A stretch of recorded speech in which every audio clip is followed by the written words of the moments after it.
2025 भी लगभग खत्म होने को आया है और इस टाइम आपके पास गोल्डन अपॉर्चुनिटी है कि अगर जो आप एक यूज्ड कार परचेज कर रहे हो तो आपको मार्केट में कई सारे ऑप्शंस मिल जाते हैं, कई सारे वैल्यू फॉर मनी गाड़ियां इस समय देखने को मिल सकती हैं।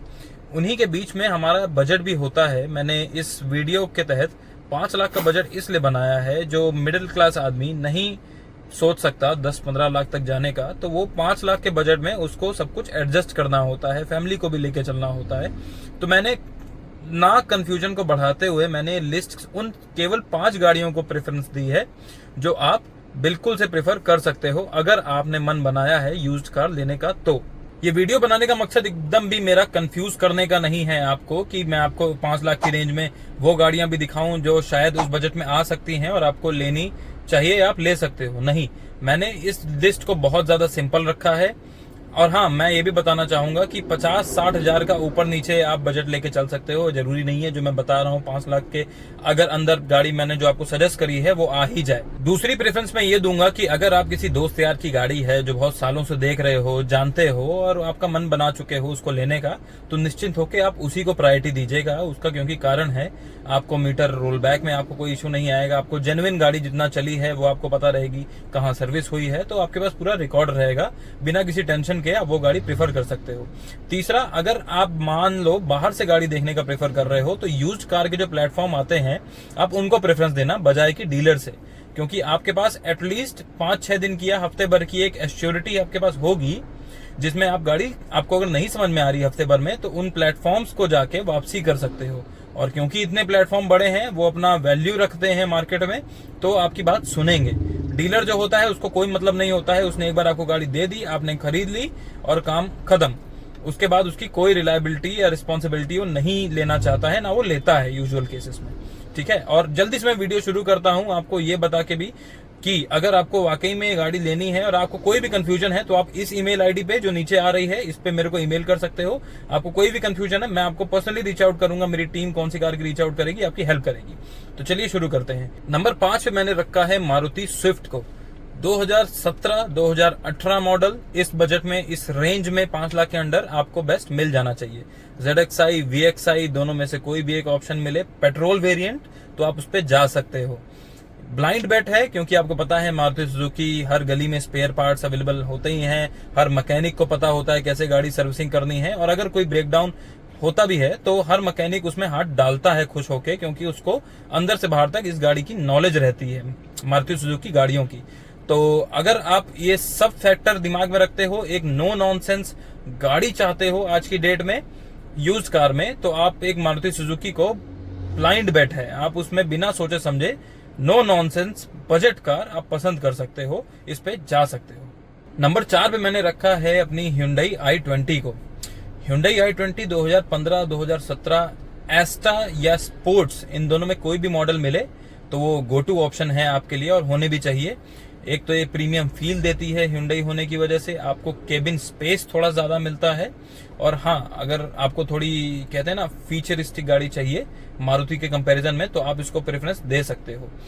Hyundai का 1.2 जो कपा इंजन है उस समय आया था, ये बहुत ज्यादा इसने धूम मचाई थी, बहुत ज्यादा चला था, और ये रिलायबल इंजन भी है। तो अगर आपको एक रिलायबिलिटी और फीचर्स भी चाहिए 5 लाख के अंदर अंदर, तो आपकी प्रेफरेंस 2015 से 17 Hyundai i20 होनी चाहिए। पेट्रोल ऑटोमेटिक भी मिल सकता है और शायद आपको डीजल में भी मिल जाए, तो ये दोनों आप प्रेफरेंस दीजिए। लेकिन मैं आपको कहूंगा दोनों में अगर आपको जाना है तो आप पेट्रोल पे जाइए, क्योंकि उसकी रिलायबिलिटी इश्यूज थोड़े आ जाते हैं। तो पेट्रोल ज्यादा, जो डीजल आपको नहीं दे पाएगा रिलायबल उतना, मेरे को लगता है, क्योंकि हो जाएंगे उसको 2025 में 7-8 साल, तो आप पेट्रोल को ज्यादा प्रेफरेंस दें, वो आपको ज्यादा वैल्यू फॉर मनी देगा और आपको टेंशन नहीं देगा, ना मैकेनिक के पास आपको कहीं खड़े होने की झंझट नहीं होगी, जो मेरा पर्सनल सजेशन है। तो आप ये भी कंसिडर कर सकते हैं। नंबर 3 पे मैंने रखा है अपनी होंडा अमेज को। 2016 से 18 मॉडल, डीजल की तलाश में होंडा अमेज, जो इसका 1.5 लीटर ID टेक इंजन जो उसमें आया था, वो बहुत ज्यादा रिलायबल था। वो अपने टाइम की एक लेजेंड गाड़ी थी, जो आपको एवरेज भी 20 से ज्यादा निकाल के देती थी शहर में।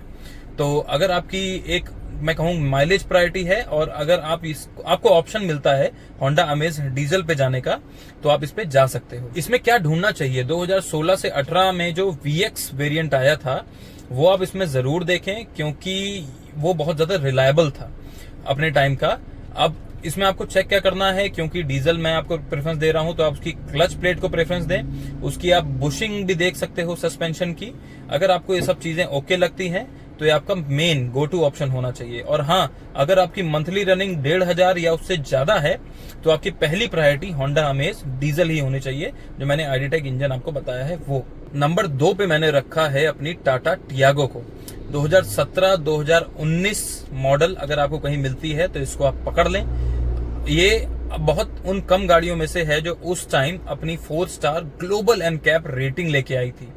तो अगर आपकी, क्योंकि इसकी बिल्ड क्वालिटी इतनी सॉलिड है और अगर आपकी यही प्रेफरेंस है तो आप टाटा टियागो में ही जाइएगा। आपको क्या प्रिफर करना चाहिए, उस समय एक XZ वेरिएंट आया था पेट्रोल में, आप उसको प्रिफर करें। पेट्रोल, क्योंकि मैं अगेन कहूंगा रिलायबल ज्यादा होता है बजाय कि डीजल से, तो पेट्रोल आप प्रिफर करें। अब इस गाड़ी में चेक क्या करना चाहिए, इसके अर्लियर वेरिएंट में थोड़े से निगल्स आते थे, लेकिन अब इसके इलेक्ट्रिकल्स को चेक करिए अगर वो बराबर सब काम कर रहे हैं, क्योंकि उस समय आधा कंप्लेंट्स इलेक्ट्रिकल को ही लेके आती थी। इनमें जो इंफोटेनमेंट सिस्टम लगाती थी कंपनी, जो देती थी, उसमें बहुत ज्यादा इश्यूज आते थे, कभी बिल्कुल ही ऑल ऑफ सडन बजना बंद कर जाते थे। तो अगर आपको ये सब चेक करो बढ़िया मिल रही है तो बिल्कुल उठाया जा सकता है। एक सेफ्टी और आपका बजट का दोनों एक डेडली कॉम्बिनेशन है टाटा टियागो। तो नंबर 1 पे मैंने रखा है अपनी मारुति सुजुकी डिजायर को। क्यों? क्योंकि एक कंप्लीट पैकेज है। आपको मारुति की रिलायबिलिटी, सर्विस में कोई प्रॉब्लम आना नहीं है, स्पेयर पार्ट्स की अवेलेबिलिटी हर जगह है, सेडान का स्पेस है, हैचबैक जैसी राइडिंग क्वालिटी है, एवरेज किंग है, आपको पता ही है 18-19 किलोमीटर तो आपको निकाल के ही देती है।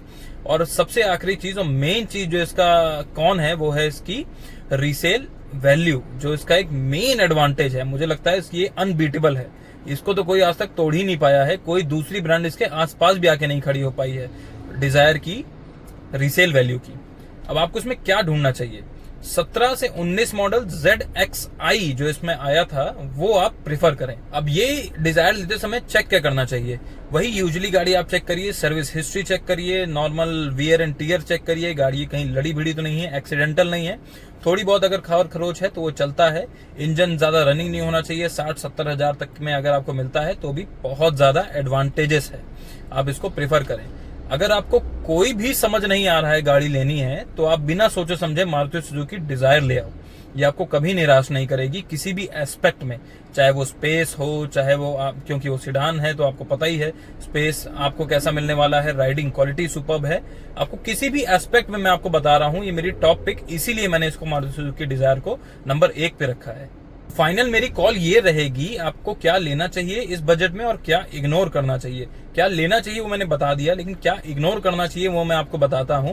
जैसे पुरानी लग्जरी कार्स होती हैं वो भी आपको इस रेंज में मिल जाएंगी, ऑडी, BMW वगैरह वगैरह, है ना, तो उनको सख्त तौर पे इग्नोर करिए, क्योंकि उन गाड़ियों का खर्चा ही आपकी गाड़ी जो आपका बजट है उससे ऊपर निकल जाएगा। दूसरी चीज, जो गाड़ियां अब जिन गाड़ियों का प्रोडक्शन अब इंडिया में नहीं होता है, जो इंडिया ही छोड़ चुकी है, जैसे अपनी फिएट, है ना, फीगो, फोर्ड भी अभी गाड़ियां प्रिफर कर सकते हो, लेकिन मैं उसको कहूंगा अब अवॉइड करो। 2024 तक मैं कहता शायद कर लो, 2025 में यूज्ड कार अब फोर्ड लेना आप अवॉइड कर सकते हो, क्योंकि उसके पार्ट्स जो हैं अब बहुत ज्यादा इश्यूज आते हैं। मेरे कई फ्रेंड्स के पास भी हैं फोर्ड्स की गाड़ियां जो चलाते हैं, लेकिन उनको एक ही दिक्कत आज भी सताती है, वो है उनके पार्ट्स की अवेलेबिलिटी, वो नहीं मिलती है, वो आपको झिला के रख देती है। तो आप इन गाड़ियों को भी सख्त तौर पे इग्नोर करिए। और साथ में जाहिर सी बात है, मैं हमेशा कहता हूं अगर यूज्ड कार लेने जा रहे हो तो आप एक अपने साथ मैकेनिक जरूर ले जाओ। ये एक बहुत ज्यादा स्मार्ट डिसीजन है, आपके बहुत से पैसे बचाएगा और आपको परफेक्ट गाइडेंस देगा। मारुति स्विफ्ट एक no nonsense perfect car, allrounder. Number 4 पे रखा था i20, 4 पे रखा है i20 प्रीमियम। नंबर 3 पे Honda amaze, mileage king. Number 2 पे टाटा टियागो, सेफ्टी किंग। और नंबर 1 पे प्रैक्टिकलिटी किंग, अपनी मारुति सुजुकी डिजायर।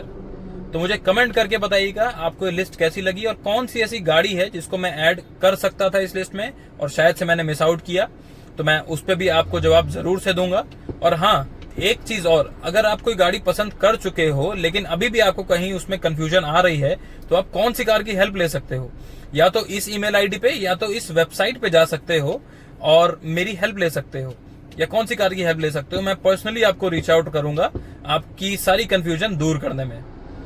तो बताइएगा मुझको कमेंट करके वीडियो कैसी लगी। मैं आज के लिए इतना ही रखते हैं, मैं फिर मिलता हूं बहुत जल्द आपसे एक नई वीडियो के साथ। आप प्लीज अपना बहुत ख्याल रखिएगा और गाड़ी थोड़ी आराम से रिस्पॉन्सिबली चलाइएगा। नमस्कार।